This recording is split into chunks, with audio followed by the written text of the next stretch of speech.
यो नमः। हरिः ओम्। पूर्णमद पूर्णमिदं पूर्णात् पूर्णमुदच्यते पूर्णस्य पूर्णमादाय पूर्णमेवावशिष्यते। ओम शांति शांति शांति। तो पूरा वेदांत में आत्मा के ही विषय आता है। आत्मा के बिना कोई जो भी है वो सभी अंत वाले हैं। इसलिए हमको जो अनंत है माने अंत नहीं है उसको समझने के लिए ये वेदांत है। तो अंत वाले जो है वो प्रतिक्षण नाश के ओर जा रहे हैं। आत्मा अगर अंत वाला होगा तो आत्मा की अंत का साक्षी कौन होगा? आत्मा होगा कि आत्मा से अलग कोई होगा? अरे आत्मा से भिन्न कोई है ही नहीं, इसलिए उसका अंत का कोई साक्षी भी नहीं। इसलिए आत्मा अनंत है। स्वीकार करना पड़ेगा कि ये जो चेतन आत्मा है ये अनंत है, अमृत है, अद्वितीय है। और इसी को ब्रह्म सत्यम ज्ञानम अनंतम भी कहा। तो इसलिए कठोपनिषद का मंत्र अशब्दम स्पर्शम अरूपम अव्ययम तथा अरसम नित्यम अगंधवच च यत् अनादि अनंतम महत परम ध्रुवम निचाय तत् मृत्युमुखात् प्रमुच्यते। तो कठोपनिषद में नचिकेता को भगवान यमराज स्वयं उपदेश कर रहे हैं। ये बेटा जानो, तेरे को ऐसा बुद्धि में स्थिर करना पड़ेगा। जब तक ऐसा ज्ञान नहीं होगा आत्मा का, तेरे को मृत्यु का मुख से कोई नहीं बचा सकता। ठीक है, कोई बड़ा सिद्ध भी होवे दुनिया में, किंतु कोई मृत्यु से बचाने वाला नहीं। तो मृत्यु से बचाने वाला कोई है तो आत्मविद्या ही है। किंतु इस ब्रह्म विद्या के लिए, आत्मा के लिए तत्व विचार तो करना पड़ेगा। तो निचाय उसको जानकर, किसको? वो अशब्दम स्पर्श जो तत्व है, अव्यय तत्व है, उसको जानकर, निश्चय मैंने जानकर, तत् उसको जानकर मृत्यु मुखात् प्रमुच्यते, तुम मृत्यु मुख से ये हो जा, बच जाओगे। प्रमुच्यते मतलब उसका बच जाओगे। तो दुनिया में कोई मृत्यु से बचाने वाला नहीं, कोई। सिर्फ एक ब्रह्म विद्या ही, आत्मज्ञान ही है मृत्यु से बचाने वाला। ये आत्मविद्या ब्रह्म विद्या कहो एक ही है, किंतु इस ब्रह्म विद्या के लिए तेरे को तत्व विचार तो करना पड़ेगा। तत्व क्या है? तत्व तो एक ही होगा। देखो, मंत्र तुम्हारे आत्मा का स्वरूप का व्याख्यान कर रहा है। अशब्दम स्पर्शम अरूपम अव्ययम अनादि अनंतम। तुम्हारी आत्मा स्वरूप कैसा है आत्मा का? तो कहते हैं तुम तो अनादि हो। आदि माने कारण, माने तुम्हारा कोई कारण नहीं, माने तुम्हारे से पहले कोई कुछ नहीं, पीछे तुम तो सर्वदा सत्स्वरूप ही हो, माने अस्थि स्वरूप ही हो। तुम किसी से तुम्हारा उत्पन्न नहीं हुआ, तुम्हारे रहने से ये सब दिख रहा है। बस जैसे मान लो ये तुम्हारा शरीर है, ये माता पिता की कृपा से उत्पन्न हुआ कहते हैं। फिर तो सोचो, जीव भाव में तुम रहे तब ना ये शरीर का जन्म हुआ। तुम नहीं रहे तो शरीर का जन्म होता क्या?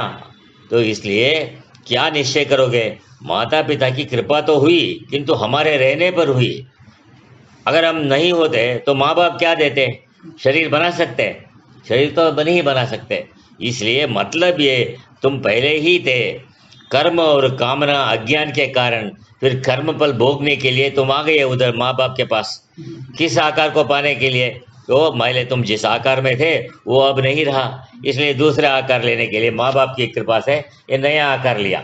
और इसलिए आकार के पैरा बन गया सब, और आत्मा को भूल गए। तो अपने उसको मॉम डैड टाइटल दे दिया। तो किंतु सोचो, बड़ा कौन निकला? माँ बाप निकले कि बेटा बड़ा है? अरे माँ बाप किसकी कृपा से ये माँ बाप बने? बेटा की कृपा से ना। तो बेटा को तुम छोटा बना देते हो। जिसकी कृपा से तुम बड़े हो गया, उसकी कृपा उसी को छोटा बना दिया।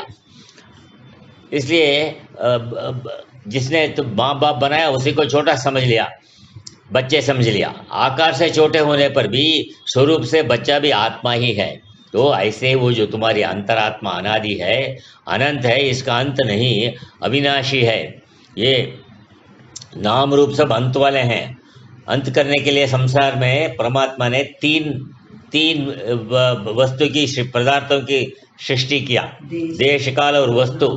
तो वस्तु माने नाम रूप पदार्थ, तो पदार्थ का अंत कर देता है देश। तो देश क्या है, एक जगह रहता है तो दूसरे जगह रहे। देखो हमारा शरीर यहाँ बैठा है तो दूसरे बाजू के रूप में ये शरीर नहीं है, यहाँ बैठा है तो वहाँ नहीं। तो ये पदार्थ का देश से अंत हो गया। घर में है तो बाहर नहीं, तो देश में काल में बतलाया तो परिचिन्न हो गया। शरीर भाव ही परिचिन्न भाव है और यही जीव भाव है। सो त्रिविध परिचय, देश काल नाम रूप। ये काल सबको चबाता है। जैसे हम रोटी खाते हैं वैसे तो काल एक ही माँ के दो बेटे हैं समझो। एक को काल ने पहले पकड़ा तो उसको बड़ा कहते हैं, और दूसरे को बाद में पकड़ा तो उसको छोटा कहते हैं। तो काल ने पहले शुरू कर दिया तो उसे अभी चारों ओर फैल रहा है। कौन? वही जैसे गैस बलून के अंदर गैस फैल रहा है, वैसे ये चारों ओर फैल रहा है। तो काल की कृपा से वैसे ही हम इस शरीर में फैलते जाते हैं। तो कहते हैं कि हम बड़े हो गए। अरे ये नहीं, कि कहते हैं कि काल ने हमको चौड़ा बना रहा है, शरीर को का रहा है। तो एक ही पदार्थ इस रूप में है तो उस नहीं, सब ये मनुष्य के शक्ल में है तो दूसरे के आकार में नहीं, तो यहाँ होते हुए भी किसी रूप में नहीं। तो इस तरह त्रिविध परिचय, देश काल वस्तु पकड़ में जो पदार्थ होगा वो अनात्म होगा, वो अनंत नहीं होगा, अंत वाला ही होगा। तो यह आत्मा देश काल वस्तु स्वरूप का भी ज्ञाता है, जान रहा है। इसलिए देश काल वस्तु ये तीनों से ये परे है, विलक्षण है। तीनों के पकड़ में जो है वो विनाशी है, तो आत्मा जो है वो अविनाशी है। भगवान यमराज नचिकेता को अमृत जो माया का अमृत आत्मा का बोध देते हुए कहते हैं, अनादि अनंत महत परम ध्रुवम। महता माने जो प्रकृति है, माया का कार्य, हमारे सारे ब्रह्मांड को जो कड़ा करने वाली है, उससे भी यह आत्मा परे है। किंतु कैसा है? तो कहते हैं ध्रुवम, ये सत्य है, नित्य है, अचल है, इसलिए उसको अशब्दम अस्पर्शम। तो कृष्ण ने भी भगवान गीता में कहा, उत्क्रामंतम स्थितम वापि भुंजानम व गुणान्वितम विमूढ़ा नानु पश्यन्ति पश्यन्ति ज्ञान चक्षुषा। देखो गुण से युक्त होकर, अन्वितम माने युक्त होना, तो गुण से युक्त नहीं हुआ है। गुण में इसका ज्ञान फैलते ही वो गुण उसका सृष्टि कर रही है। गुणों से सृष्टि हो रही है, तीनों गुणों से। इसको नहीं देखते, गुणों को ही देख के उसको सच मानते हैं। इसलिए गीता में अर्जुन को कहते हैं, जिस आत्मा के बारे में हम तुम्हें समझा रहे हैं वो कोई ऐसा अलौकिक तत्व नहीं है, माने किसी दूसरे लोक में नहीं, ऐसी बात नहीं। हम उसको स्पष्ट कर रहे हैं तुम्हारे सामने। ये शरीर से पूछो कि तुम क्या अपने आप घूम रहे हो, चलते हो, तो कहना पड़ेगा कि चेतन के करंट से ही, उसके बिना ये शरीर कुछ भी नहीं। तो ज्ञानेंद्रियां, कर्मेंद्रियां, मन, ये सब परमात्मा का प्रतिबिंबित प्रकाश में घूम रहे हैं। अगर आत्मा के बिना ये शरीर हिलने डुलने लग जाए तो ये अमंगल कहा जाएगा। चेतन के रहने पर ये शरीर उठने बैठने लग जाए तो कहेंगे अपशकुन हो जाएगा। तो देखो इसी तरह ये शरीर तो प्यारा है सबको, चेतन आत्मा के करंट में, किंतु आत्मा को तो पूछने वाला कोई नहीं, जानने वाला भी कोई नहीं। शरीर को जान रहे हैं, शरीर को क्या कहा? गूढ़ कहा। गूढ़ माने उसी तरह हम लोगों की अकल है। जैसे किसी बच्चे को सामने आम फेंक दिया तो उसको लेकर मुंह फिराया, मैंने उसको आम खाने के लिए मालूम नहीं, तो ऊपर से ही ऐसा ही चाटता है बच्चा। कहीं से छिलका उतर गया बाई चांस तो उसको रस मिल जाएगा, स्वाद से ले लेगा, नहीं तो छिलके को ही चाटता रहेगा। हम लोग यही कर रहे हैं, बच्चे की जैसा ऊपर नाम रूप को ही चाट रहे हैं। हम लोग की हालत भी ऐसी है। इस प्रकृति के बगीचे का ये शरीर तो फल है, किंतु इसको हम स्वाद लेते हैं, असली जो सत्य है अंदर, उधर तो नजर ही नहीं जाती। इसलिए कभी भाग्यशाली मुमुक्षु जो है वो अंदर प्रवेश करने की इच्छा करता है। अगर अंदर प्रवेश कर जाएगा तो बच्चा तो आम का अंदर का रस स्वाद लिया ऐसा, उसको छिलका दो नहीं खाएगा, फेंक देगा पहले। तो इसको कहते हैं ज्ञान, इसको कहते हैं विराग। तो आगे परमात्मा कहते हैं सत्य का जब तुम अनुभव करोगे तो स्वभाव से तुम्हारे अंदर त्याग आएगा, अलम प्रत्यय, बस स्वभाव से ही वैराग्य आएगा। जब तक सत्य को समझोगे नहीं तब तक छोड़ने की हिम्मत आएगा नहीं। इसलिए बुद्धिमान सत्य का अनुभव करे, ईश्वर का अंतर्यामी सत्यनारायण को अपने बुद्धि से अपने अंदर ही समझो।